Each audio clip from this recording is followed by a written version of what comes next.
faced a problem and we start a company to solve that problem.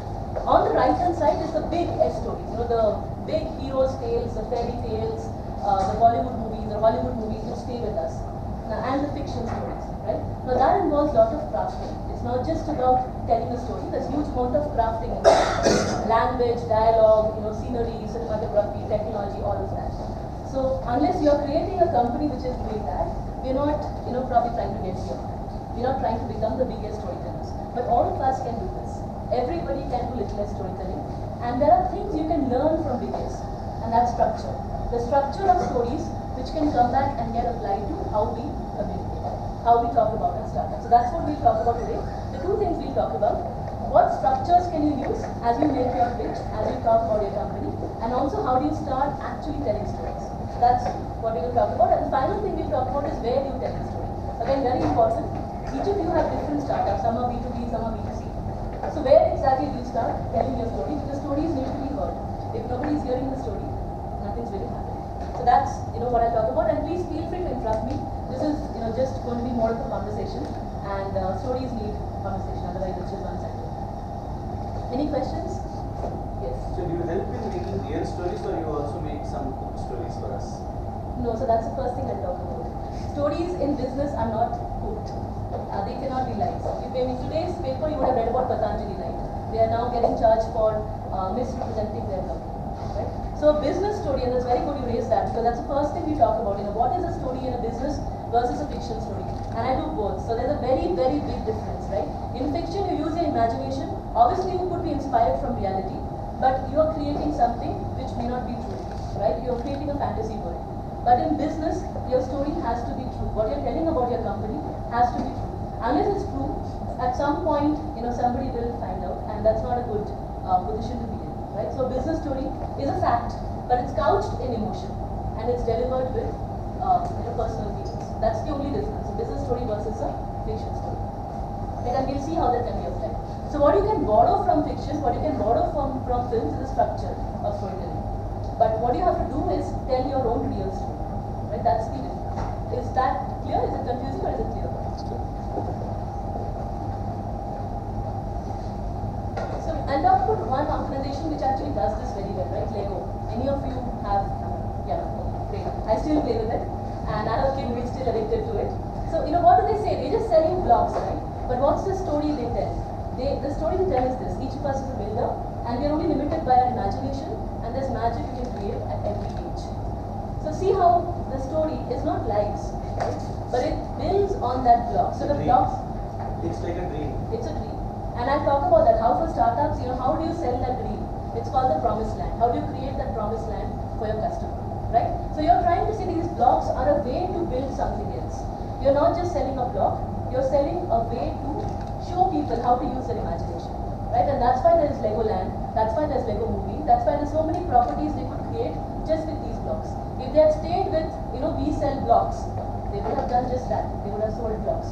But they have been able to build a much larger story. And there are many companies who do that, right? I mean, we see so many companies around us which have done that. Apple, for example, right? They have not even done consumer research, but they've created a new need for their products, which you really wonder sometimes, what's the need for those products.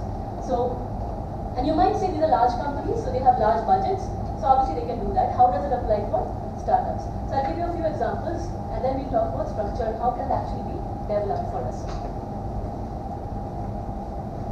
So, nothing we know what happened. So this is the question you were saying. Storytelling, on the right hand side, it's not lies. It's not like the Dimple comic where you actually make up something. It's actually, it has to be consistent. The story which you tell about your company has to be consistent. It has to be across channels. And it has to be nowadays, it has to be very real time, and it has to be co-created with the customer. The customer has to believe your story and be part of your story. The best stories are like that. They get built because you have more and more people sharing that story. In fact, Coca-Cola now talks about something called Liquid 2020. That's their content plan for year 2020. And what they say is it's so viral, it becomes liquid like water or like Coke, which flows. So that's their way of branding their story or their voice of the company, where they say, we want to create stories which connect with people and which really are liquid. So that's their way of branding their own story. So I'll give you two examples of startups which actually have been able to use storytelling. Any examples you can think of? One of them might be here actually. Current startups. Uber. Uber? Yeah, I do have Uber as well. I'll talk about how Uber uses it. Any other examples? Indian startups? Indian startups, yeah, it would be great if you can give me. I actually have 2 Indian startups. Paytm? Paytm, yes. So what's Paytm's story? What do they tell? Paytm is like the replacement for ATM initially. Paytm ATM to Paytm was their first thing, right? Even in the name it is reflected. It's very easy, it's very catchy. You can understand that we are taking you to a world which is beyond ATMs, right? And that's the promised land concept I'll come back to. If you see the recent ads, the full page ads they are now coming up with in Mint, what are they saying now? cash. Each one. That's what they're saying now. So they're saying it's not just about you. Maybe you have Paytm. Now that they've seen this demonetization effect, and they probably are the biggest manufacturer of this demonetization effect, they're saying you go and help someone else. So you also make somebody else Paytm enabled. And they've actually also given a cutout of the Paytm, what the vendor can put up in his shop. They even have given that in that same ad. The full page ad, if you go back and look at the right hand side, it has the cutout which the vendor can put up.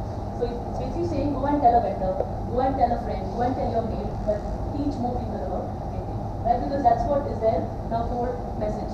Get more people to believe in Paytm. But I'll give you 2 different examples. First one which probably all of you have maybe run or used is Paperboat. Right? So I don't know how many of you read this, it came out last week, a big article in Mint. Any of you read that article on Paperboat? If you have time, go back and read it. It's a fantastic story about Paperboat. When they started off, there were many names which were discussed for Paperboat, right? They chose this name because it connected with their story. And what was their story? I mean, look at how they developed it. Their target audience was 20 to 40-year-old urban Indian people who left their home in search for a better job or better prospects. So most of us probably fall into that category. Many of us don't live in our earlier homes, right? We actually had to leave for jobs or for other prospects. Now, there are memories which are connected to our homeland, to our whatever, to the place we grew up in. And they are trying to bring that together in a story. And that's why it brings and memories. Everything they do, if you see the way they do their ads, that small children who are talking about small childhood incidents, it's all going back and hinging on that same concept of rings and memories. So it's a consistent story across the channels and it's real. People can see themselves in the story. Right? So all of us probably have seen some of the incidents and that's why it becomes something which you believe in. Will it help the brand? Over time, it actually has. Right? It actually has built up. It's very crowded space, package rings. In fact, I don't know if you know this. They started out with something called Zinga, which is the energy drink. That didn't take off. But this is what their Ampanna and their mango drink, that is actually what we have. And now they're getting into food also, with the same idea. So Chicky is their first food, which they're going to package, because again, a lot of children love Chicky, but when we grow up, we forget that taste. We don't really buy Chicky, we rather go to chocolates. Or other packaged food. So they are now trying to get the same concept into food. We'll see if they succeed or not. But with the same idea, they're saying that if you can bring back childhood memories, healthy stuff, but in a way which is more relatable, and there is a story behind it, people will buy it. The other company. Even Chai Point can be an example. Chai Point is an excellent example, right? If you hear him, India runs on rails. India runs on rails, India runs on chai, and if you hear him speak, right? I've got him speak, I've interacted with him in a conference. So he tells you the background, why he did it. Nobody believed he'd come back to India from Harvard to actually build a chai company. And he tells you that how he saw McDonald's and these companies have a consistent global brand. Maybe sometimes it's too consistent, but he's in India. Look at fast food in India. Do we have any chain like that which is national? We actually don't, right? And he asked us to think about it, and we couldn't find one national fast food Indian brand, and that's what he's trying to do. But Dosa Plaza is there, right? Fast food. Goli Vada Pav. Goli Vada Pav. It's also recent, right? It's not very old.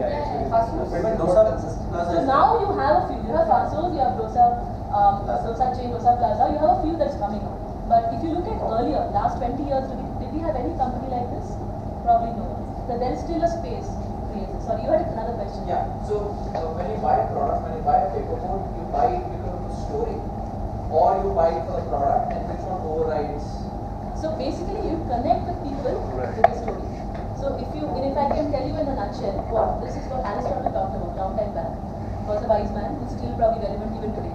So he talks about 3 pillars of persuasion. So when you are building a startup, all of us, when we are creating our startups, we are trying to persuade people, right? We're trying to persuade customers to buy. We're trying. Mindset and say, how can I? What's the best way to get to it? Yeah. In fact, last 2 years I've met companies as part of United. there are companies who ask me, this quarter which sector has received most funding.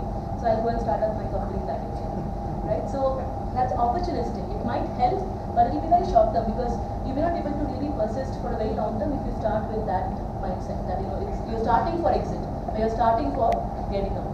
So I think that's a very, for me personally, I feel that's not a very sustainable idea to do it that way. But what you said goes back to the same policy, right? So low cost, you see an opportunity, you see a way to get into that opportunity by some solution that you have. So that's logic. You're using logic. Then you have some credibility. Either you have an excellent technical background or you have an excellent domain background why you are the best person to solve that problem. So that's your credibility, right? But you have to create the ethos. What is the way to connect to the customer, right? I'll show you one more example which will make it clear of a company which has done that. But unless you have that, it's very difficult to sustain, and also in the initial stages to differentiate yourself from 100 other companies that are doing that. And this is also very important as startups because often when the slides come to the investors, that competition slide is either blank saying we don't have competition, or it's a slide where you put in competition but you put say 2 or 3 tick marks there, and for your startup you put all pluses. We have all done this, right? I mean, this is a very usual slide, but that doesn't work, right? Because investors are seeing so many pitches, they know there are other companies. So then again it becomes important to have a way to connect. Even investors are human, right? And when you're doing a 30-second pitches, I heard a lot of you asking what's the story, right? Don't start with the solution, start with the problem, right? David McClure said that your solution is not my problem, right? So it's very important to be able to be very clear about the problem and make it very urgent and very real, right? And then you say, okay, my solution is a way to reach there, one way to reach there, and I am well suited to do it this way, right? But unless you are able to make that problem real and urgent, people won't buy into the solution. And doing that through a story makes it much easier. Either you have seen it, you have faced it, or you have a story that helps you connect with it. Like the story can come later, but it has to come at least before you make your first investor pitch. A lot of us don't seem to believe, because I was in the previous batch, I've at least seen 60 startups within the last batch and this batch. All of us, for some reason, we know that we need to get to that story. It's not just about numbers and stuff, but a lot of people don't believe it. End of the day, it's number game. Yeah, Either you have attraction, you have a team, we know all that stuff, but it is very important for you to connect it. So that's. So when I do this workshop, right, so we do what is called story triggering methods. So all of us have stories which are within us, right, which we remember. So if you try to trigger stories that are within you, you will find some connection between what you have read and what you remember, what you have seen and what you remember, and what you're doing now. So try it out. Think of one story that you remember, which has really stayed with you. It's very powerful. It could be your father telling you something, or it could be something you read. It could be a superhero story, but that connects with you in a very personal way. If you can connect that with what you're doing now, that really is your story. That's the most powerful story. And so I'll give you one example of a company called Better Place. So we funded it last year. They are basically solving the problem of not having a verified workforce in the blue collar area. Right? So a lot of people change jobs in the blue collar. Think of masons and carpenters and all these kind of people. They may or may not have Aadhaar card, and they definitely don't have a verification, employee verification. Right? So what happens therefore is a lot of people who employ them are hesitant or they're skeptical, and there are incidents. Obviously, we have seen violence and abuse as well. So this company, Better Place, what happened was the founder is a father, and his daughter studied in the school where the rape incident happened last year, one of the rape incidents in Bangalore. And he was shattered by that. So he said, if this can happen in my daughter's school, where exactly is a safe place for my daughter? So that set him thinking, and he's a technology guy. He worked in Google, and he was able to build a platform for a constant ongoing verification. So that was his solution. But the way he told the story when he came to us, he said, this happened to me. Right? In my daughter's school this happened. That was my reason for thinking of how can I solve this problem. And it's an urgent problem. Then he gave the numbers, the market size and the credibility. How big is this problem? How many people like this are there in India? And what is being done to solve this problem? Why normal methods can't solve this problem? And this is what I do. So he has a constant verification platform where different methods are used. Aadhaar card is used, your mobile data is used, but you actually have he calls it a trust platform. So you have a trust platform which different people can actually score and use, and you have a large verifiable database of people who can really then move across terms. So that's a solution, right? But if he had started off saying that I've made this trust platform, I'm this excellent technology guy, ex-Google, the credibility and the logic is there. But for investors again, remember they are human, and humans love stories. It's a way we think, all of us, right? But it has to be true. It can't be something you just cook up because you're trying to impress someone. So what if you don't have a story like that?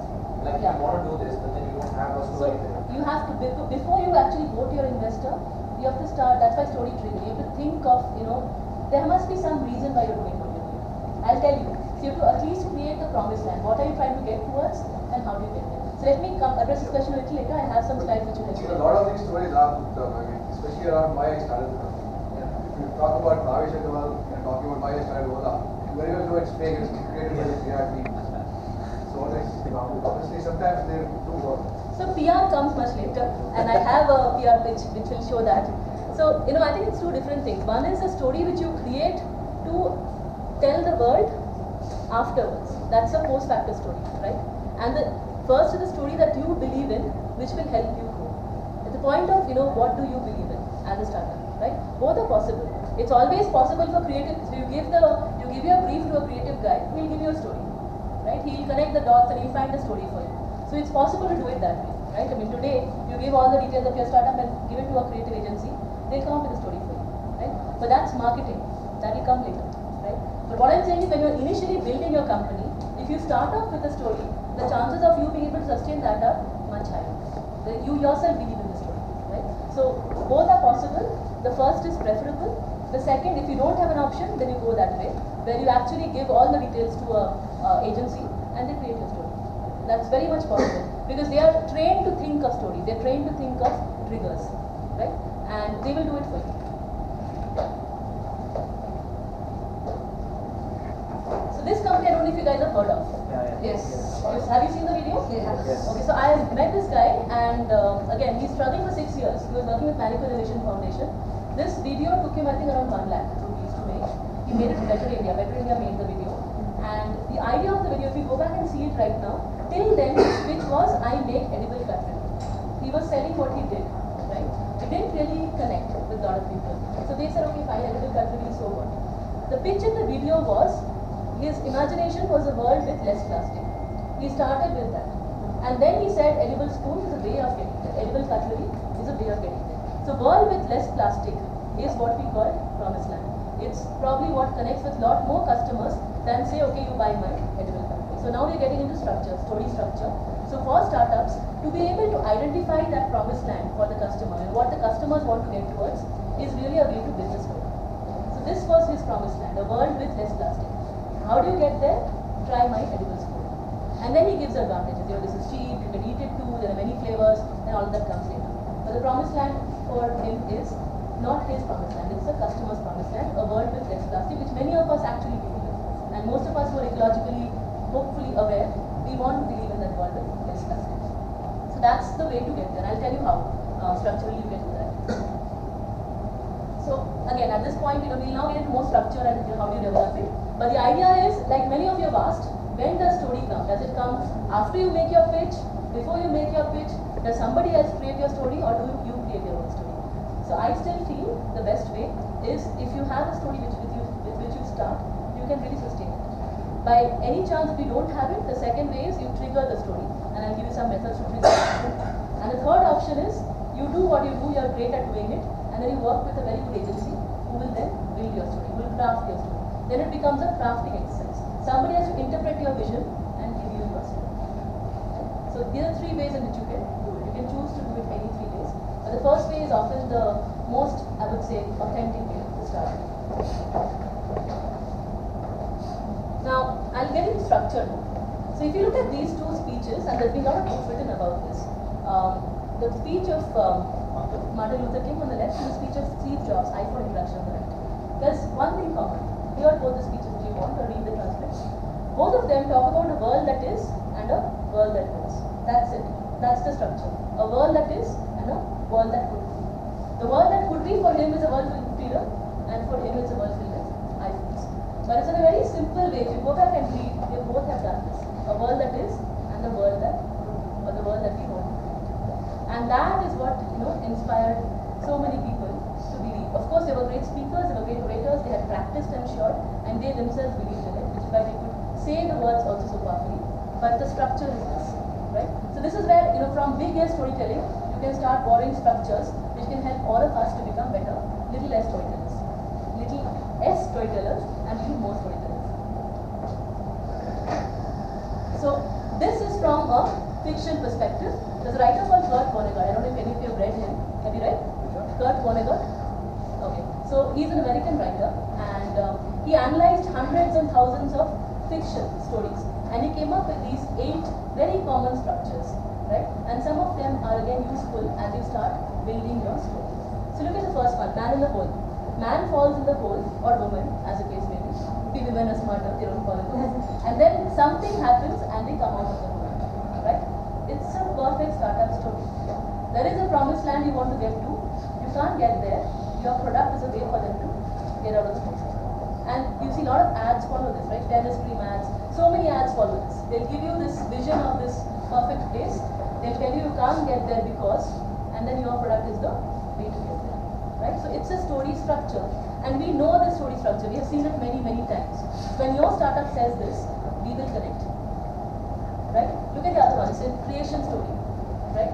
Something is not there, like iPhone, right? Something is not there. You know how Steve Jobs had actually introduced iPhone when he spoke about it first. He said smartphones are not smart. We need better smartphones, and you know all these finger pointing devices are not good. We need a better pointing device, and God has given us a device, our fingers. So let's use that. So that's how he created it. This was a creation story. So if you now analyze in a lot of these startup stories, some of them actually follow these patterns. Maybe not that to us. You don't want to do that to your own startup, but definitely the first two I've seen many companies follow, which is man and hole and a creation story. Man and hole is there is a problem, you're trying to solve that. Creation story, you're creating something disruptive. So these two structures is something you can readily follow when you're trying to talk about your startup. Man and hole and creation story. The others are more for reference and for fun. You can practice them. When you do a full day workshop, you actually try and find out stories which fit into these structures. And it's interesting. Some of them do, right? But this is again very commonly used, well-known structures in our mind which you can play to. Not in a bad way. Your startup probably fits one of these structures. So if you haven't yet found a story, this will help you tell the structure. Now we'll do a small game called Is It a Story Yet? Right? And I think most of you did this in your pitch. So it will be a probably known game for you. So if I say we do analytics, is it a story yet? No. No, right? So you have to answer by no. Okay? If I say we are here to disrupt education industry, a lot of people say this. Is it a story yet? No. No, right? If I say the last, first in a kind test prep app, first of all you say is wrong. There are too many test prep apps. You can't be first in a kind. But is it a story yet? No. No, right? So what really makes a story? In a very short 30 seconds, 1 minute, 3 minute, 10 minute time, what makes that story? Right? So I'll give you a structure. So Paul Smith, who's written this book called Leading with Stories. It's a famous book on storytelling in the corporate world. And if you've read that, it's got a lot of good storytelling structures by it, which you can apply to it. It's a very useful book for us as entrepreneurs. He talks about this simple structure. For a story, you have to have a context. You have to have an action. Paul Smith, leading with stories. Context, action, result. So there is a context behind your story, right? There's an action which is happening in your story, and there's a result which you want. Break it up further. This is how he does it, and I'll show you one example how this works. The subject of your story. Who are you telling the story for? Your audience or your customer. That's a subject. The more clear you are about your subject, the more easy is it to tell your story. There's a treasure. The subject wants something. The subject needs to get something. Obstacle, there is something stopping them from getting there. There's a result they want. Right? They want to get to the treasure. And why is it so urgent now? Why is it needed now? And this is the most important question for us to enunciate, because even if you tell a great story, unless the problem is large and urgent, the customers won't pay. Right? So I was advising some education startup recently, and a lot of them actually are only looking at test prep because parents will pay for assessment, and they're not looking at teaching outcomes or learning outcomes because who will pay? Teachers don't want to accept that they don't teach them. Any education startups here? Okay, so we'll have a conversation later.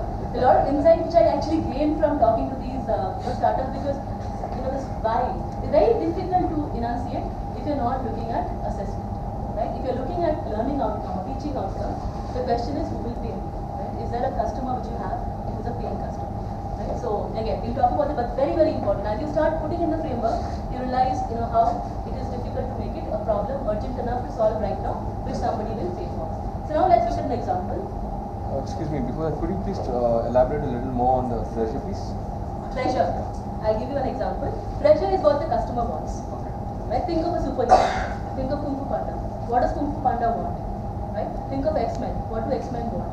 So treasure is, I'm trying to make the customers the heroes. If you think of your customers as your hero, what do they want? There is some place they want to go to or something which they want, right? And you are giving them a means to get there. Okay. So you are like the cave, right? But you are not the superhero, right? When we actually do this with startup, many of us feel we are superheroes. Maybe we are, right? But for the customer, they are the superheroes. We are their cave, or we are their wand, or we are their, whatever they need to get there to become that superhero. Got it. So if you think of it in that perspective, it's very simplistic. Actually, it helps because then you're able to think of, okay, this is my customer, and how do I get that person there? So let's show you one very simple example through a fiction story. So if there's I say there's an unknown magic which can kill the scariest monster. Is there a story yet? It's not very clear yet. The unknown What's magic. missing? What is the unknown magic? Okay. Subject. Who's the character? character? There is no character. Right? If I say 100 years back the world was about to be destroyed by a monster and one small boy was born with these unknown magical powers. Story yet? Little bit. Towards The boy the coming, next yeah. But still something is missing. Obstacle is missing. And why now? Missing. Why is it urgent now?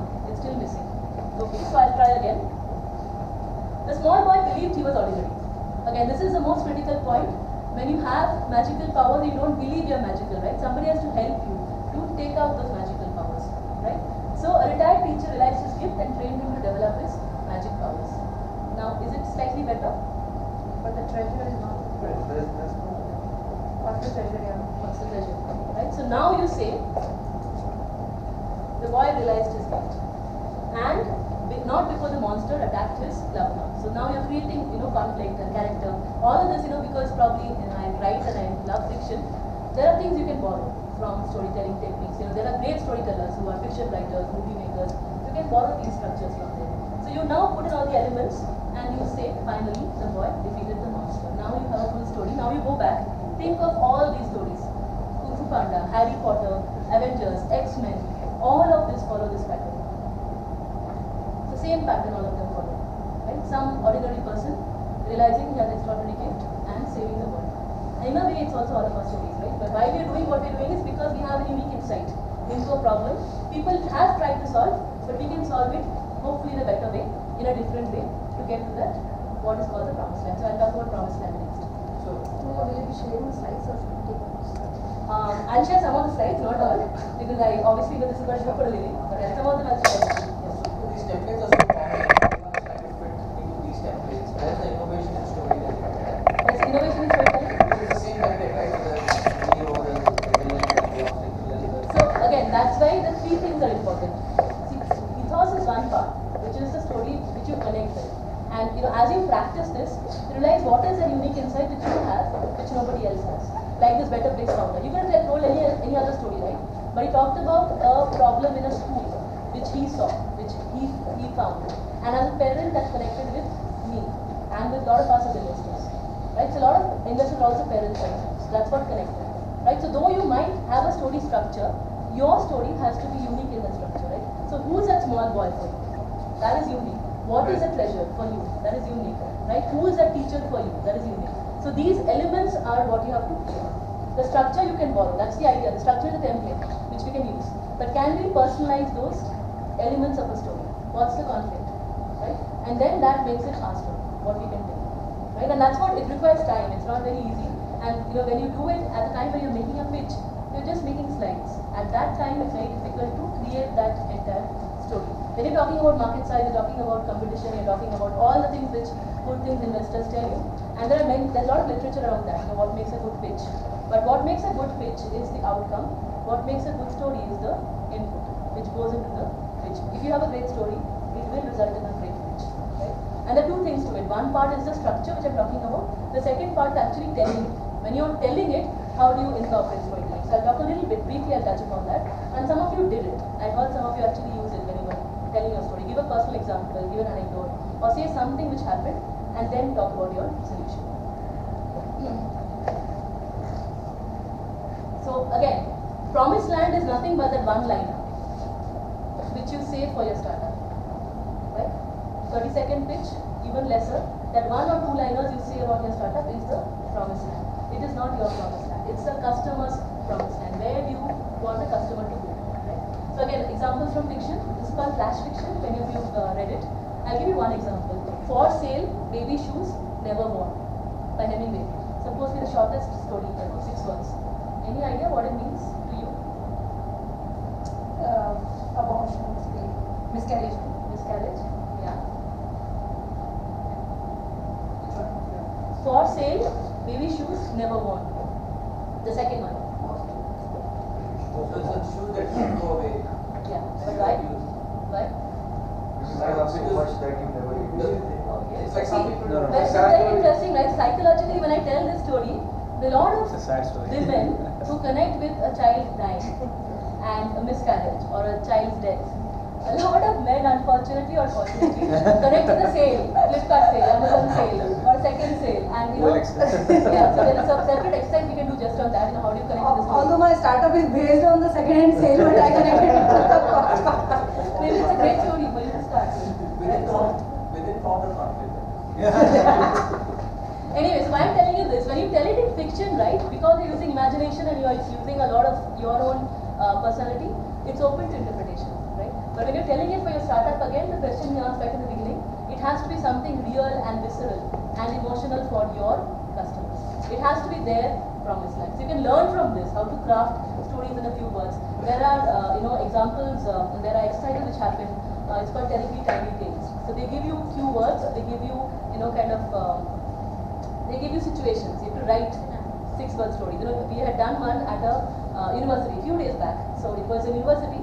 It came back to this education problem we were talking about, right? So 6 words, write about the time when you were 18. Right? And all of us did that. Everybody did that. And most of them came back with that problem of choice, which happens when you are 18, right? Of choosing higher education. And one boy actually wrote this. They taught code, I wrote poetry. Right? So it's so real, right? It's something which all of us have seen, and you're forced into engineering. It tells a lot, right? So if you start practicing, telling what you want to say in smaller words, it gives you a way to kind of talk about the promised land. Right? So now, what is promised land? I'll quickly introduce that. Again, from fiction. Any of you love fairy tales? Happy to use that. Used to. So promised land. Imagine if you were a fairy godmother. Right? You are not Cinderella. Remember, your customer is Cinderella. You are the fairy godmother. Right? You are the fairy godmother. Oh, I don't like it. Right? So, fairy godmother is trying to give Cinderella her promised land. Right? Now, over time, what is Cinderella's promised land? Is Cinderella's promised land the chariot? No. Is it the ball? No. Is it royalty marrying the king? No. It is living happily ever after. In a classic fairy tale context, it's living happily ever after. So the fairy godmother has to guess this, has to guess Cinderella's promise. And again, very simplistic, I'm giving you an example of how to do it, but the same thing we have to do for our startups. We have to understand who our customer is and what is this for them. If this is very emotional and very powerful, then our solution becomes a natural extension. And some of you ask this, when does the story come? If you give it to a marketing agency, they'll also do this. They'll go back and they'll ask you these questions and they will create this for you. They'll craft this for you. The idea is, do you do this or do they do this? At what point does this come? Right? So I think that's a question you asked, right? Yeah. So then the story should come from you, right? Ideally, that's why I'm giving, I do these exercises for startups now because the story ideally should come from you. If it's a story which comes from you, it's much more consistent, it's much more visceral, it's much more real, and you can sustain. And when you tell it, it's real. I have tried doing this, where I have tried, for one of the CEOs I worked with, I use a lot of humor in my writing, right? So when I wrote an article for him, and I gave it to him, and before that, we were editing it, right? So somebody said, this doesn't sound like him. He doesn't use this much humor. When he speaks, he's much more serious. So this is you. You have to hide that. You can't be you. It's like playing a character on screen, right? You have to pick that character. You can't be you. You got to play with the character. Exactly. Right? That's the difference between Salman Khan and Nawazuddin. Right? So anyway, the point is, who does this? You can do this yourself if you are very clear and if you have that story. But if you can't do this, then once you are able to kind of do the credos and the pathos, this has to be done by somebody else who is well crafted in doing this. And they'll ask you the same questions. One of the major issues is we find ourselves as the superheroes. Yeah. So, That's why I'm telling this, we may think we are superheroes, but the minute we shift the gaze slightly and say we are enabling a superhero, it makes it much easier. But it's not so easy to shift the place and do that. So how do you change that? So what we do is, in a story triggering, there's a way to do this, it takes time. We keep asking questions. Because one of the things you said, it has to be from my experience or my story. So then in my story, I am the hero. Everybody is a hero in their story, right? Yeah. That's like, you're writing your own story. But think of when you're trying to solve a problem, you're trying to solve it for someone. So there is slightly difference. You have to in also think of their story. So I'll talk about that. Every story has two sides. Yeah. The person who's hearing it and the person who's saying it. Right? So maybe Fairy Godmother also thinks she's a hero, right? She is a hero. She's saving Cinderella. But for the world who's reading it and for Cinderella, she's a hero. Right? So every person will think they're a hero. And it's a natural tendency. Nobody will say I am the hero sidekick. Why will you think of it like that, right? But point is, when you're solving a problem, you're solving it for somebody who also thinks you're the hero. And you have to give them that treasure of the promised land, which they can get. That's what you're solving for. But then the story actually comes from you, right? Yes. So it's slightly different as So well. there are two parts to it. One is structure. What I'm talking now is the structure of how to build the story. The second part is the actual story. What is your connect? That is your story. Right? So for example, if you look at this, look at the same example of Better Place, right?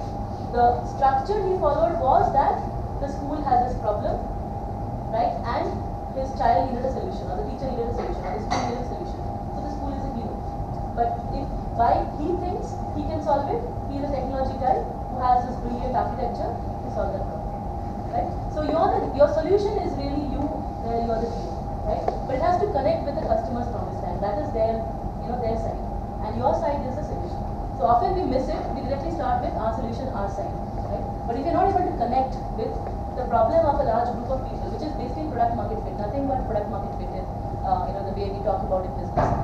To get that product market fit, your solution has to be able to be acceptable to a group of customers. And therefore, it has to be their promise. Right? So if you think of it in very technical terms, nothing but product market fit. You have a product, it has to fit to the market. And you're telling the story from both sides. You're understanding their story, and then you're telling my solution is this. So break it from both sides. Okay? So how you do it, there's a guy called Andy Raskin, you can read his blogs, he's really good. He talks about storytelling for startups. And he just puts a very simple structure. So for the customer, it's the promised land is nothing but I really want to dash. Who's your customer? And can you say I really want to dash? Right? That blank is what you fill up. It has to be a motivational area or a motivational force for the audience, have some emotional connect, align with people, and burden the way we speak. I'll tell you how Airbnb did it. I'll show you the Airbnb example for this. But this is from their side. But you're thinking of it from the customer side, from the market side. And then you come to this. The main character, the customer. So for your main character, why is it so important now? So we thought, what if we could help them reach them? That is your solution. Your solution is helping them reach them. So if you say 30-second pitch or a 3-minute pitch, if you can articulate this, it is the end game. It's very tough to do this, right? It's very, very tough to do this. Mostly we do this.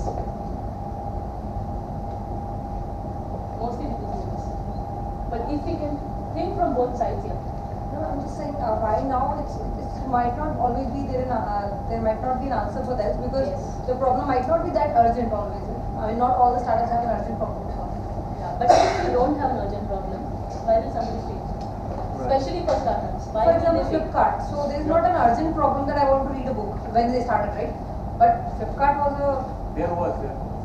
They were able to make it urgent. So that's again the skill of the startup, right? You have to make it urgent. You have to say that you're not getting convenience, right? You're not able to go and shop in a physical shop. We are making convenience available to you at your home. Now you pay us. So that is the benefit which you are trying to talk about, and making it big and urgent. You have to do that, otherwise nobody will pay. And it's the same. If you guys want to talk about what you do, you can talk about it. But I've seen this in startups. Education startup, excellent solution. They are trying to make teach kids. Basically, there are a lot of teachers who don't know how to teach. Very honestly, who are really bad at teaching. They just got a teaching job because for lack of other occupation probably. Now they're not motivated to teach, right? And so imagine the students who are learning from them who probably are brilliant and who can become world leaders tomorrow, but they have to learn from such teachers. There's a company called Mekshala, run by a very, very brilliant teacher, and what she's doing is she's trying to make teach kids for teachers, right? So it's cloud-based SaaS platform where what she creates is she creates these kits which can be given to all teachers and they can basically do better lessons. It has everything. It has got like two sides. It's got the slides for the teachers, slides for the students, actual exercises, all of that is planned out. But who's buying? So she's been talking to government schools, she's talking to governments, private schools. So private schools are a little bit more open, but she's just hitting a roadblock of who will pay her. Right? So why now? But She has Exceed is to a large extent solving that problem. Exceed is creating the school itself. Right? So they actually creating, I met that guy, Ashish Rajpal. Ashish Rajpal. So he's actually Exceed. It's a group of, it's basically low cost, affordable, but really high value schools, right? But they work with 2,500 schools in India. Right now. But if you talk to Harish, Harish is the initial investor. If you talk to him, initial few years were a complete struggle, right? So he kept on seeing teacher attrition. Nobody stayed because obviously he could not pay that much as private school would, and it's not the same thing as a government school. There's no surety of income. So it took him a lot of time to get to that buy now and get to that result, right? So another example I can give for Hippocampus. This is one of the first investments we had made. Hippocampus basically took the preschool concept of urban India and built that for rural, not really rural, but tier 2 cities in India, tier 2, tier 3 cities. And it was offline, so there was not even a technology component. But what he could do is, he could actually say, he actually built the story saying that 0 to 5 years is the most critical learning period. And that time, if your child is missing preschool, you are really not being able to give them the best learning possible. And what if I give you that at a fraction of cost, which preschools charge you in urban India? That was the story. So he created Buy Now by being able to say that this is the most critical learning time, and you're not able to give it to your child. And what if I give you? Most people, when it's for the children, they do one service. They will pay whatever they can pay. Right? If you can make it affordable and solve the problem, they will pay. So this is very, very important, especially for startups. For large companies, they can still, kind of create a lot of, I would say, noise around their product and hope that it sells. But for startups, where do we create that noise? We have to really articulate what the problem is urgent. Otherwise, it's very tough to make customers buy what they're saying. Anybody has faced this buy now problem? You've been facing it? So, my problem is different. Like, they know it's a problem, but why you? Why That's credibility. Yeah.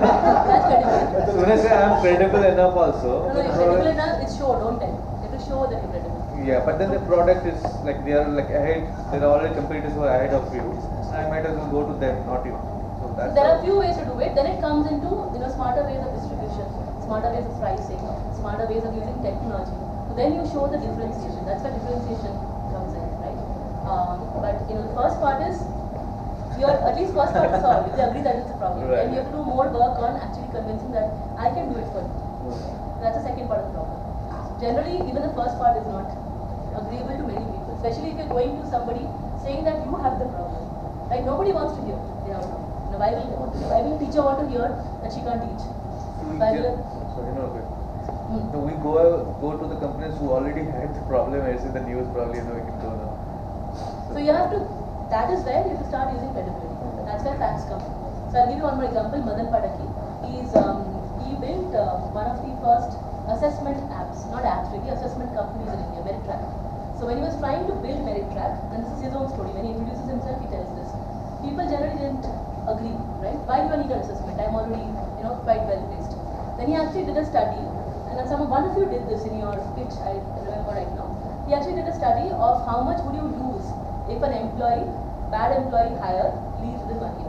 He gave a number, right? X% loss because of hiring a wrong employee and then leaving in 1 year. And then he said, take my assessment, people you hire, first of all will not leave in 1 year and you will get a much higher retention rate. So that is where credibility comes. And I said I'm backed by all the study, backed by behavioral analysis, and I have psychologists who've done this. So it was all then credibility. So what you need to do is the story part which is understood, then you need to go to facts. So it's not either. Repeatable. Sorry? Then Madan Party is not doing urban ladder. Yes. No, he's not doing urban ladder. Not urban ladder. It's Urban bridge. Yeah. Urban bridge. It's not a repeatable thing. It is not a repeatable thing. So again, there is a shelf life also to stories. You need to know where to retire stories. Is the story for B2B and B2C similar or there's some difference? So the where is different. Where you tell the story, I come to that. Where you tell the story is different. So for a B2B, a lot of it is around, I'll come to the slide. Maybe when I come to the slide, I'll address your question. So this is clear. Just being able to articulate that is, it's very tough actually. Very simple to say, but it's extremely tough. When you start doing it for your own company, you realize how tough it is to do this, right? And it's hardest to write in shorter sentences. That's why flash fiction is so difficult. So I'm going to, one of you mentioned Uber. So Uber's first pitch was this: everyone's private driver. This was their promise land. It's not we help you book cabs on the app. It's everyone's private driver. So that's the dream they're trying to connect to. That everybody wants to have a private driver. Even if you can't afford one, use our app. That's the answer, right? So again, 3 words, right? It tries to discover the promised land of the customer. There are many such examples, and there are many frameworks to do this as well. Simon Sinek talked about this, right? Start with the why. Why for the customer? Why will the customer actually go in for this, and then get to the how and the what. So for example, New York Times talks about all the news fit to print. So right there talking about quality of news. They're saying that you will not probably, hopefully, print junk. Right? California Milk Board talked about this, saying got milk. They were trying to go against this entire culture of going for soft drinks in America, and they just said got milk.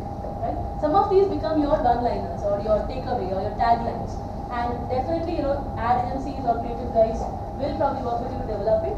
But the idea is, if you have a clear story in your mind, even to explain it to them becomes easy. Otherwise, it's a big challenge to explain to somebody what is the value proposition which you're trying to bring. This is something you come up with at the start, the story, or you. So all 3 have to go hand in hand. So there are 3 pillars, remember. There is story, there is facts, and there's credibility.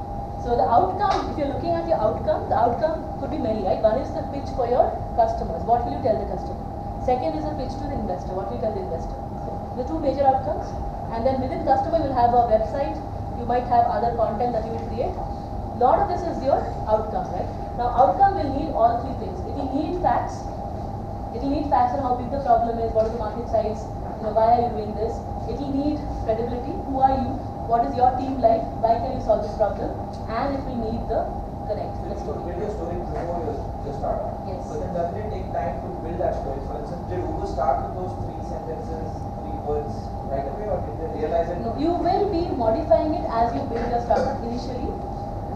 But the point is that the 3 words, it will be tough to build initially.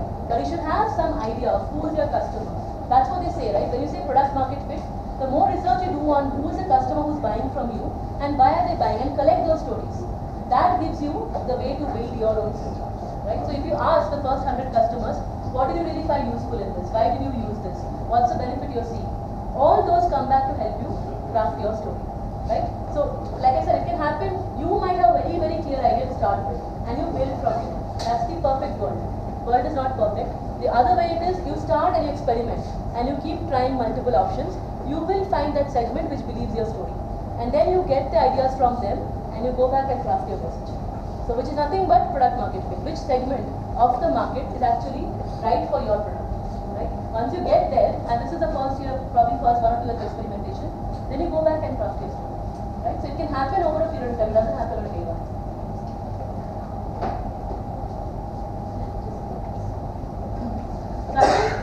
I'll probably skip this, but this basically again builds it on further. So if there's a big promised land or a big problem, there are multiple ways to reach there, and your solution is one of the ways to reach there. So if you can articulate that, again it helps you build the story. These are all ways to build the story, right? When you're actually sitting and building it. Somebody asked this, I think you asked this, the 2 sides of the story.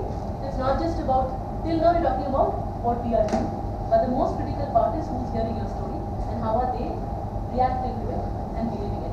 So there is a framework to understand audience. It's called audience audience persona framework. So I don't think I get into it right now. I don't know if you guys have covered it, but it's again a very, very important part to be able to research and do a persona of the audience to whom you are telling the story, right? I'll just briefly touch upon it, but I won't get into details. Like the example, Joker and It happens, right? Maybe it happens the other way around as well, right? That you're the joke and another person is like a skull head. So as you are telling your hero story or whatever story you're telling, the audience is also going through their own journey. So they are skeptical, right? They don't believe you. They don't buy into your story. And there is a tipping point where they actually start believing in you. And that's when you actually, all of this becomes real. Till then you are just narrating to somebody, to yourself probably. The minute one of them start believing in you and start nodding and say, yes, I think I see this, right? That's when your story becomes real. So there's a way to do this. I won't get into it right now, it takes time. But it's called the audience persona framework. Trying to create a persona of the audience and then creating a common playground for who will you tell your story. That's nothing but again, being able to find that segment of customers with whom your story resonates. And you tell it to many people, you find it. You find that story which resonates for a group of customers. what is this framework called? Audience persona framework. Is it recommended to have more than one persona? Sometimes you just, they're experimenting, you won't have one. So in the beginning, you don't even know who's the persona, right? So you just have. I don't think persona happens on day one. If it happens, great, right? For example, I'll tell you one very quick example. Fast Track, Titan, for example, we had done a project for them where they had developed Fast Track as a company brand which would appeal to college students. Right? That was the idea. Now they wanted us to do a project on analyzing the customer feedback, which was that they had tabs at their stores. They wanted us to analyze feedback and tell them good, bad, ugly. Now, Good Bad Ugly had many questions. It had lighting and sound and music, and they had many things, and obviously price. And at the end, there was one question, which is what is your age? And when we analyzed it, we actually found they had told us target is 18 years. We found most of the customers actually were 25 to 30, which came as that eureka moment or insight that they were probably selling to the wrong audience. Right? They were targeting students. Either people 25 to 30 wanted to feel young, so they were going to buy this youth brand. Or maybe they were missing the pricing. They could have slightly maybe even increased the pricing because 25-30 could afford to pay slightly more. But it was an insight they didn't have. Right? So did they know in the beginning when they started doing it? No. But that's why you go back and you take feedback. Right? You go back and find out who's actually liking your product, who's actually your initial demo audience. And then you come back and you're able to craft it better. Right? So a lot of this actually happens, that's why I'm saying all three happen together. You can't just say, I will wait till I get that perfect 6 words. It doesn't happen like that. Most of us don't have that luxury. Right? We have to start off day one. And we don't know initially who the persona is. As we try and experiment, we get an idea of this is where my solution will actually go. And then we are able to really connect. But there has to be something in the back of our head why we are doing this. That doesn't change. Why we are doing that company or the startup should not be actually changed. What you can change is you can change the why now. You can actually make it much more real because you're able to actually talk to many people and get that very, very clear. Right? Imagine what is buy now for Apple.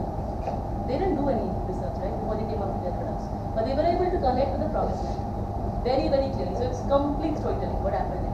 Obviously great product. So your product has to match up therefore to the story. It can't just be the story and what you get at the end is like empty box. That can't happen as well. But why do you say they did not have a buy now? I didn't get that. Apple? Yeah. So why do you need an Apple product? I'm asking about buy now. So that's why I'm also asking you. Why do you need an Apple product right now?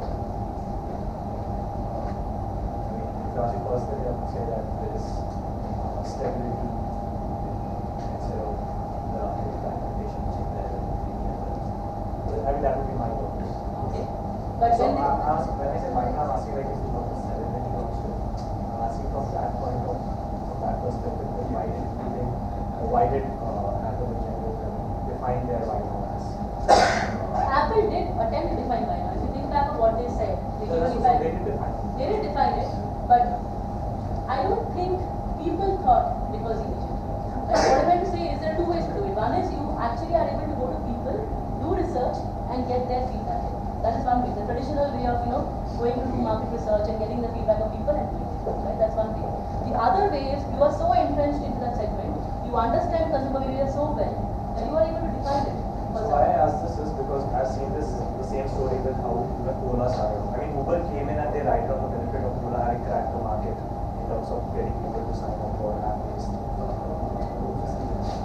same thing happening on them. I mean, it's drivers in this scenario did not really need a system like that. They were getting bookings, then they were doing it, but they sold it to them that you do need. So you know what they sold? By the way, I was talking to Ola. What they actually sold is drivers' income rising, and it's happened. So the drivers didn't have continuous income, right? It was not really predictable, their income. What they actually said is by using this, it's like a demand generation app for drivers in a way, right? So you are able to get much more predictable demand. We are giving you this app, and we are giving you an entire map of who all will need this, and you will therefore. And I think this is one same logic which is used by a company called Drive recently. They actually predicted 50% increase in on drivers, and they tracked it. And that was their story to the drivers. Why should you sign up? Because they are giving you predictable income. Then that is coming back to let's say the keynote address which Jobs had given for the first one. Yes.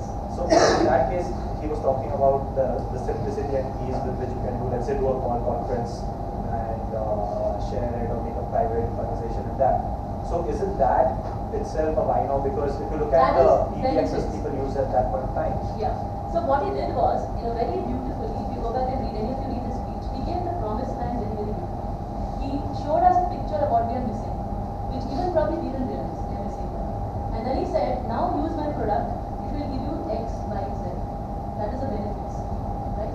But I don't think Steve Jobs very clearly did the why. That is my feeling. We can have an argument on this. But his promised land was so clear, people started believing, right? And that's Apple. So you could probably do it. For a startup, if you're not able to articulate why now, I don't think anybody will even take it. Right? But again, he was a master storyteller. He was able to paint a very, very visual and real picture of the promised land, and then say, okay, my product will give you X, Y, Z. Like, think of the beauty of this, right? You're just saying that finger is the best pointing device God has given us, and let's use that. It's as simple as that. Instead of saying, my product is, X RAM and Y RAM and all that stuff, which we typically say, he didn't say that. And look at iPhone, 1,000 songs in your pocket. It tells you what the customer's promised land is. We need more songs in our pocket. It tells you the outcome. It doesn't tell you this is a small device which you can put in your pocket and which you can hear songs anytime songs. So again, his beauty is if you go back to Flash Fiction, go back to that promised land, he's able to articulate it, he was able to articulate it very, very powerfully. And then everything else came as an answer. The product was an answer, the design was an answer, we were very, very big on design. And everything else was an answer. Right? So for large companies, again, promise land is important, but for startups, why now is critical. Because otherwise, you might get users. And this is happening to many, many companies I know, where they get downloads and they get people who actually want to test it out but they won't pay. Right? So that's a very big shift, and I've seen this in many, many companies, so I'm saying this. Many people feel that if you get users, it's enough. But it's not enough. Because the minute the users will not pay you, they're no longer customer, they're just users. Right? So there's a huge difference between user and a customer. Or if somebody downloads versus somebody who actually pays you for what you're doing. Right? So unless you get that shift, the startup is not a startup. So same thing if you look at the entire e-commerce spectrum. Yes, exactly. So even today, there would be a lot of people who just walk up to the store, goes by, he's actually selling cheap at lower cost. If Alibaba says that they're not going to enter the Indian market for next 2 years, whenever they do enter, people will jump for lower cost. And why do you think all these problems are happening? It's a perfect example. So much acquisition, so much money being pumped in, so much focus on GNP. But the issue is that a lot of customers don't really have loyalty. And if you see now e-commerce companies are doing huge projects on customer retention. So from an analytics point of view, they're trying to find out who are these valuable customers, who are these customers who will actually pay us. And they're trying to give them freebies, they're trying to recommendation engine, they're trying to predict what they'll buy, cross-sell, upsell, all of that.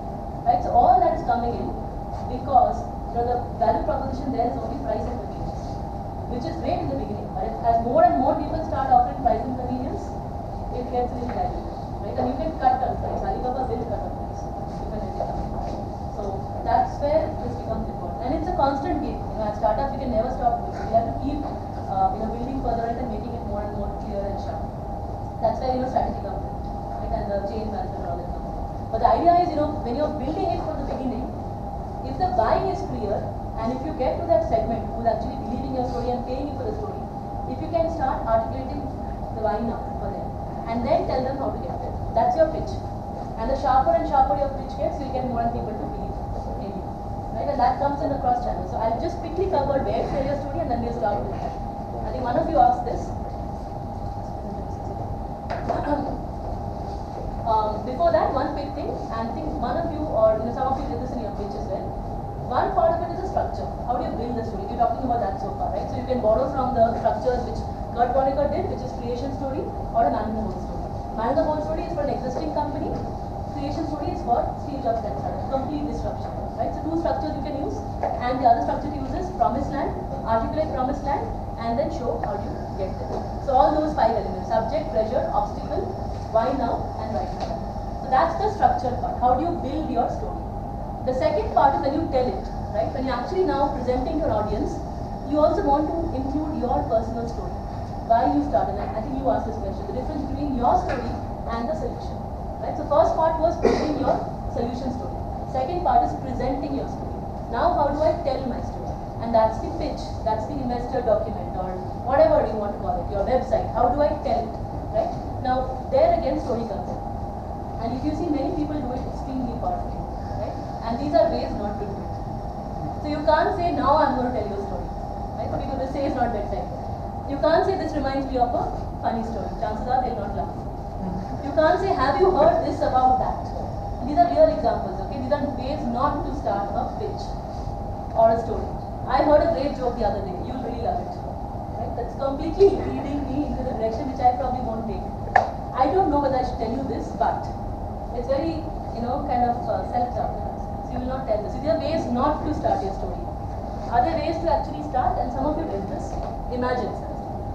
Imagine is a very powerful way. If you can paint that promised land through a word, through words, right? Imagine you are in this journey where your child knows exactly what they want to study, and then you say, I have a coaching startup. If you just say I have a coaching startup, okay, another one. Right? So imagine is a great way to start your story. The other way is personalized. Most of us use this where you tell your story. Right? Just yesterday this happened to me. I was talking to a friend and this happened. Again, it has to be real. It has to be the way you speak. But it's a great way to start. This is perfect little storytelling. I did this when I started off. I told you why my words and numbers, kind of matching them was a problem. Anybody can do this. Personalized. And the last one, again, many people try it, is rhetoric asks. A lot of people do this. How many of you have been taught me? Maybe none of you in this audience. But that's a rhetoric question which again gets attention, right? So I had this company which was trying to provide questions for, I think, grade 8 students. Grade 7 to grade 8 is what he was targeting. And when he came to pitch, he said that, how many of you feel you're very good in grade 8 math? Most people said yes. Then he gave a very quick question. And most people could not answer. He said, that's why I exist. And I know how to make people solve grade 8 math. It's such a powerful way. He didn't need to attend anything. And that gave his credibility. He was obviously a professor. He said, I've solved hundreds and thousands of such problems. And look at me, I already have an offline center. So I'm taking it on. Right? So again, it's a very simple tool, but you have to do it well. Right? It has to be a question which the audience relates to. Goes back to audience research. You need to know who the audience is. It has to be a problem they have faced. If you ask a group of unmarried people questions about marriage, they have assumptions, but they won't have felt. They won't have felt it, right? So, or you ask a group of people, men, about issues faced by women, chances are they won't have felt it. Right? So, it has to be something the audience has experienced, or at least are believing. So, that's the power of this. So, when you tell a story, the way to spot it is there will be a timestamp. It will not be once upon a time. It will typically have a timestamp. Sorry. You were saying something? No. Okay. It will have a timestamp. There will be some event happening. Something is untold in the story. Telling people, the character will be there in the story. You are telling the story. Either you are the character, this is where you come to you. You can say it happened to me, and I now created this. Right? So you can be your own hero. And you can see it happening, it's visual. You do it with words, you do it with pictures. Sometimes you just put up a picture, and that picture tells the story. Right? A lot of people do this. They use pictures in the PowerPoint to tell the story. Like the Joker, some of you like the Joker. Right? So when you do audience research, we just stay with that Joker picture and we say, do you really understand how people react to your story? Are you the Joker or they the Joker? Right? So again, a simple picture can tell a lot of stories. Visual, right? It tells a lot of stories. Or words. You can paint a picture with words as well. Right? Or even silence. Sometimes even silence speaks, if you can use it very well. But that requires drafting. So this is the silence requires drafting.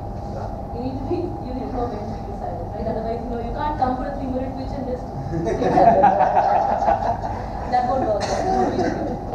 So this is, how do you incorporate story when you speak? Even in your 30-second, 3-minute pitch, 10-minute pitch, you can, and most people nowadays, again, somebody told this has become an abuse, very abuse pattern. So be careful when you use it. Most people are told now, start with a story. You cannot make it a forced thing. Right? If it is a forced thing, and if you're not a natural storyteller, it will not come. It will be very difficult to get. Can it be action oriented? Like I would like you to go to a park and observe how many days. Yes, something like that. definitely. Imagine is that no. So I'll tell you one more example. There's another great book called I think it's called TED. The stories TED Storyteller's TED. I'll send you the name. I'll send it to Have you read that book? No, I started but not. Yeah, so some of them, it actually has broken down the great TED Talks and it's given the same two things, the structure of TED Talks and what really resonated with the audience, what connected, right? So going back to the question she was asking, you can do a demo. You can get them to experience your story. So I think Cisco did it with their hologram or with their video conference facility. They actually started off with 2 people on the stage, except that one person was not on the stage. So they were talking and then they said, but John is not with me here, he's in news.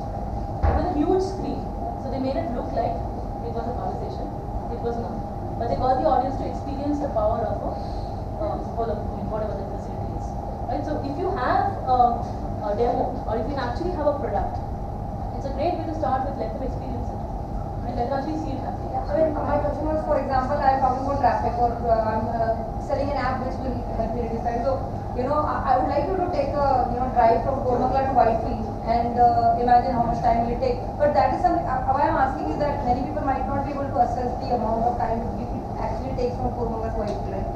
So then, So again, audience, if you're talking to people who are from Bangalore, not from Bangalore, who are in Bangalore, most of them would get it. But if you're talking to people in Delhi, or most people who are not probably part of Bangalore, they won't get it. Kormangala and Whitefield have these unknown references. So you have to change your story depending on, again, not change the wrong word. You have to contextualize your story depending on the audience to whom you are telling it. Bangalore crowd will get it, they'll also laugh.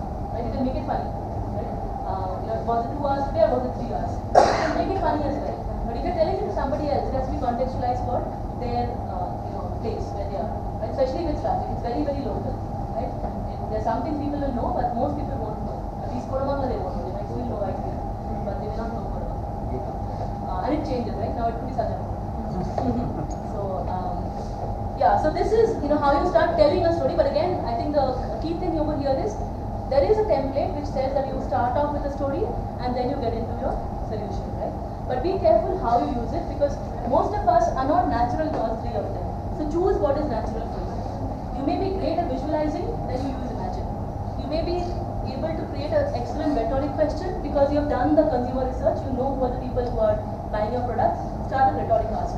And if you can have that personal story which connects your startup to what you think, then use the personal story. Right? So choose the story which is most natural. I'll give you 3, there are more options to do, but choose the one which comes most natural because not all of us can do all of this. It requires different kind of skills. So choose the one which is again most relevant. So the template is there for you to kind of be like a playground. You choose what is relevant for you and then you personalize your story. Okay, I think you guys might have seen, last thing on the storytelling part is readability index. I don't know if any of you have heard of this index called Flesh Gate. It's a readability index where you can test the readability of your story. Right, of website, could be your pitch, could be your blog, anything, right? You know what Trump scores on the score, his speeches? 6. Chetan Bhagat scores a 3. So lower is good. The lower it is, it means more people will get it. More than 10, people will find very dense. They won't get it. Who's at 10? 9, 10, some of us maybe under 9, 10, maybe even 12. Go back to your own page and see. I'm sure most of us will be at 10 or beyond. Just check it out, okay? Wall Street Journal, New York Times, suppose see more difficult articles and they keep it between 8 to 10. This anybody can try. Go to this website, readabilityscore.com, just put in text and you check the score. It's not the most foolproof way, it's an indication, but it helps you understand. We do it for blogs, we do content marketing, we actually do it for some blogs. Why some blogs do better than other blogs? And we actually found this. The blog which scored lower on the score actually do better because people understand it. It's more real, right? It's more easy to get, right? You are able to probably simplify what you're saying, which is very, very difficult. brands, companies, social media, whatever. Social media website, an excellent use of this is website. When you are writing your story, obviously you have a website. Test this out. Test your website pages. This really helps. You can get a sense of how difficult is the message you are giving and how easy. It will test English. It will obviously not test for beauty of language, but even English, sometimes they don't realize that we are making it unnecessarily difficult. We are putting words which people don't want to hear in a normal conversation. It's not the way they talk. It has to be the way you talk. It has to be conversational. Regional also. In Indian context, something should be difficult in US context, it might be easy. Exactly. So this is one very quick hack which you can try. I've tried this, especially when you're writing blogs or on a website. This is very, very useful. Okay, I think you've seen the Airbnb site pitch, right? So I'll skip this. I'll just come back to Airbnb's promised land. So this was their promised land. So what they said is, for travelers, it's really hard to feel connected to the places they visit. That's promised land, right? As a traveler, I'm not able to connect to the place where I visit. So we thought, what if we made it easy to find locals willing to host them? That's the solution, right? So it's not we are a marketplace connecting traveler and host. That is obviously what they finally do. But the two lines which they gave initially was this in the pitch. So we now go back and try and connect that pitch with the story. The story is this. So that's what I'm urging all of you to do. Go back and create this. What is the promised land for your customer? Right now, you may not know exactly who the customer is, so that will change over time. But at least you have somebody who's in your mind, for whom you have created your company. Could be people like you. A lot of us create companies because we believe more people face the problem we faced, which is why it's very personal. And then you extend it to how will your solution solve the problem. So this is, I would say, the takeaway from the session. The other thing which is some of you asked is, where do you tell your story?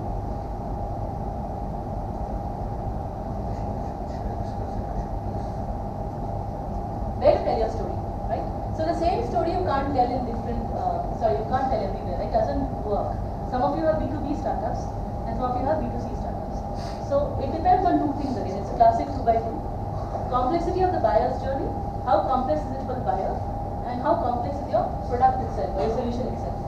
If you can try and break it down like this, you will find out where to really tell your story. So if it's a very complex product, and if solution is, the buyer has also never bought it, so it's a difficult buying journey, you have to enlighten the buyer. So you have to give much more references to the buyer, and that's where content comes in, right? So the entire concept of inbound marketing came in because in the B2B world, most solutions were like this. They were very, very difficult to understand. People didn't know, if I bought this, what's the benefit, what's the use. So look at Tableau, which is a visualization dashboard tool. Look at many of the new B2B products, they actually do this extremely well. HubSpot, they really live and breathe this. They put out content which simplifies what they say. They enlighten people about why you should use this, the promised land, and what will happen if you use this. And they keep on giving you information about it, which is all free. Information is all free. And the information is meant to enlighten you so that you finally believe in this solution. Where do you tell it? Obviously, in a B2B world, you will use your company blog. You will use social media. But again, which channel do you use depends on where are your customers, right? So in Bridge Active, which is a company which I was part of and still a part of, we tried experimenting with LinkedIn, Facebook, Twitter, Instagram, all of them. What we found is certain type of posts find audience in Facebook and don't find audience in LinkedIn. But when we are talking about something which is very detailed and in-depth, it is LinkedIn. That was our channel. And it was the personal account, not the company account. It was people's personal account which actually got views. So then we had to fine-tune the message we would give on LinkedIn based on the personal account, the leader's personal account. And Twitter was more for sharing articles, giving those pithy one-liners, more humor and analytics. That is where we used Twitter. And Instagram, we actually created a visual dictionary where we used Instagram. And Facebook, we created a campaign called Humans of Analytics, is still there, where we actually invited stories of people who are in the analytics world. And it's personal stories, it's again storytelling. Very personal journeys of people who have joined the analytics world. And that is what really kicked off in Facebook. So we had to really divide our content into 4 groups, depending on the channel, who was there and why would they hear it. So Facebook gave us, any idea what kind of users were there on Facebook? Sorry? The people people who were interested in joining.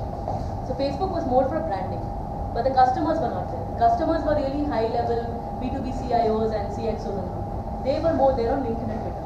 So that's why LinkedIn and Twitter, our content was more professional, more detailed, more enlightened, white papers, case studies, information dockets, how-to dockets, all of that came into LinkedIn and Twitter, and obviously website, right, and social media. So where becomes very, very important to figure out which channel to use to tell your story. So for a B2C startup, in India, what's the best channel? Is it only, what if your audience is not there in Facebook? What if you are selling a solution to a farmer in Rajasthan? Is it still Facebook? Newspaper? Radio. Face to face, SMS. So the channels are very, very different. That is why it's so important to get to the audience that your hero. And if you know the hero, where is the hero spending time? What is the hero doing? What does he watch or see or read? Then the channel becomes easy, and your story is told in that channel. It is also told in that format, right? So it could be video. A lot of people nowadays use phone to just watch very quick videos. So that's why you see more and more companies doing these videos, right? Which was not done earlier, right? Even Paperboat right now they did do videos for a long time, but now if you see they're doing these videos, right? So people are adapting more new methods of storytelling, digital methods, because they're easier to use. But again, if your user is somebody in a rural part of India, maybe still difficult to reach them by these channels. You have to use text. You have to use outdoor ads. You have to use other methods to reach. So Spotify, for example, recently did this outdoor campaign. Any of you have seen that? Spotify, it's a global music company. They did an outdoor campaign, huge billboards. They talked about 2016, the Dear Dear is Beer. That's their campaign tagline, right? You see that? About people who listen to the Yes, so it's basically just user research. They have seen the songs people have downloaded. Based on that, they have correlated that to certain incidents which happened. So the day Trump won the election, obviously was a sad day for many people. And they have seen what songs people heard on that day. And they just where again, Promised Land. Dear user who heard this song X number of times the day Trump won, yes, it was a sad day. Something like that, right? So very real, again, something people can believe in because they have done it. I am one of the users probably who heard that song on that day, right? So just based on user data, and you use outdoor campaign because people are walking by New York, the streets, they can see that campaign. So where you tell your story is extremely, extremely important. I'll give you a very practical example. At HP, we were trying to hire analytics people, and it's always a challenge. Even if you're solving that problem, you're in a good space because it's always still a challenge to find very good analytics people, right? So none of you talked about talent company. So it's a huge problem, right? You don't find people who are really problem solvers. You find people who are good at technology, who are good coders, who have good stats background, good maths background, or good English background, but very few people who can really creatively think together and solve a problem, which uses many aspects of this. So we were struggling, we were growing very fast, and we put out this huge ad in Times of India. You will tell me what went wrong. Times of India, full page ad, the ad copy said, we want people for analytics 2 to 10 years of experience. We thought we've done it, cracked it. The result was zilch. Hardly anybody applied. So what do you think went wrong? It is channel what went wrong. What do you think went wrong? 2 to 10 years was too 2 to 10 years was completely wrong. Somebody who's 2 years wouldn't know why somebody who's 10 years is club and somebody 10 years will obviously not apply. It sounded like a walk-in ad. Right? So the copy was completely wrong. We had to work with the agency. We didn't do the copy. That's a mistake. So that's completely wrong. Been there and done that. Been there and done that. Most of us have done this. This is so simple. That's why stories are so important. We chose the wrong channel. Times of India. Who will look at Times of India for an analytics company ad? Right? So that was wrong. Right? Full page ad probably was too much money wasted. We didn't need that. Right? The copy was completely wrong. So the channel you choose for telling your story again becomes very, very important. The channel could be the physical versus online channel, as well as within that, what's the channel. So this is the exercise I wanted to give you. If you can try and break down the channel for your own startup. I think most of you probably would have some idea of your promised land. So write down the promised land if you can, and write down which channel would you tell your story. Actually, we're struggling with this. You're struggling with it, right? So that's what, this is very critical. I've seen most companies really struggle with this. Where do you tell your story, right? Because nobody is hearing. There's so much of content overkill. Nobody's just waiting to hear your story. Yours is Show Me? So for Show Me, great way to do it is do analyst calls.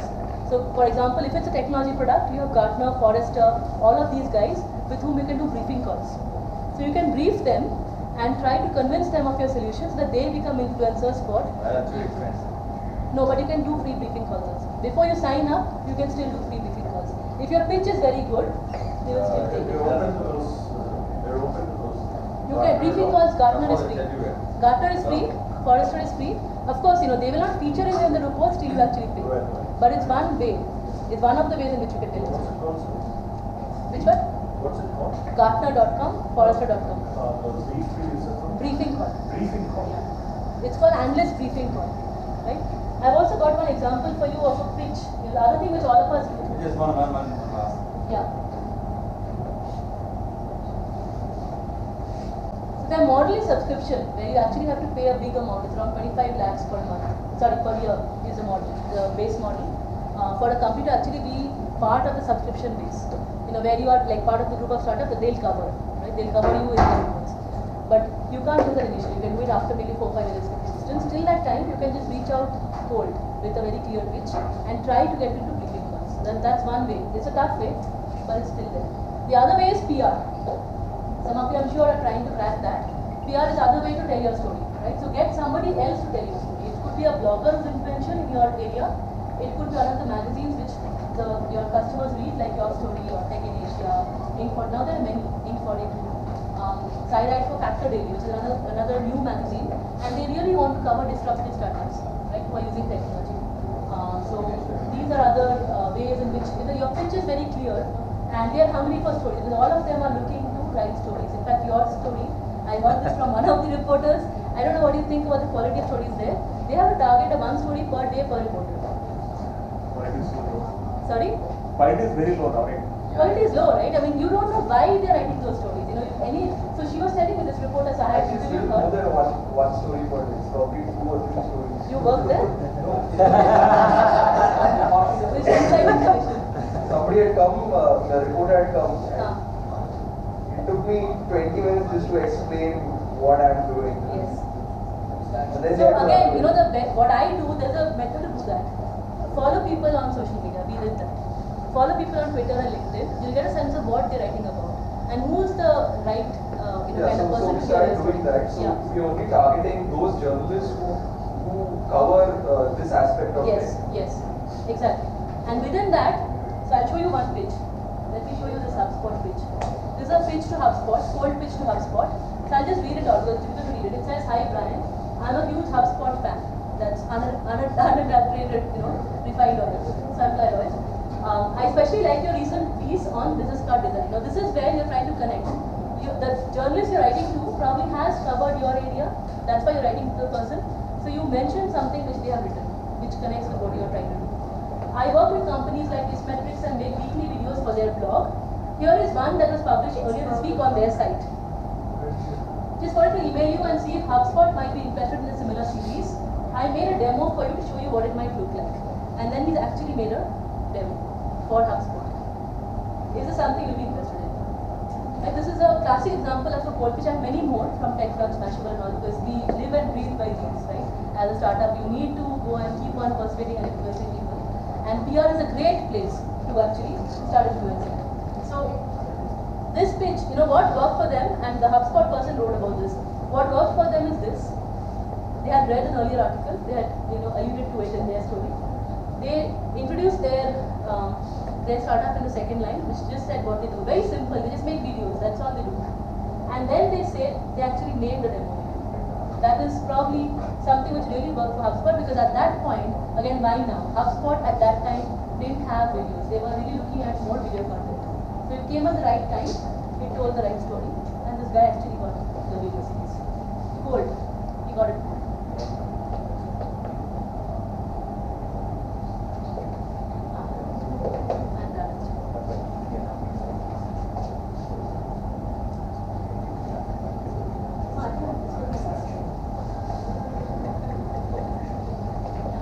So I think this is my last slide. So the only thing I wanted to do was, maybe we don't have to do it now. So just go back and try this. Write down the promised land and write down the where channel. And here 15 minutes we can have a quick chat over Teams. Write down the channel. It's very, very critical. And then if you want to really use PR, there are options available.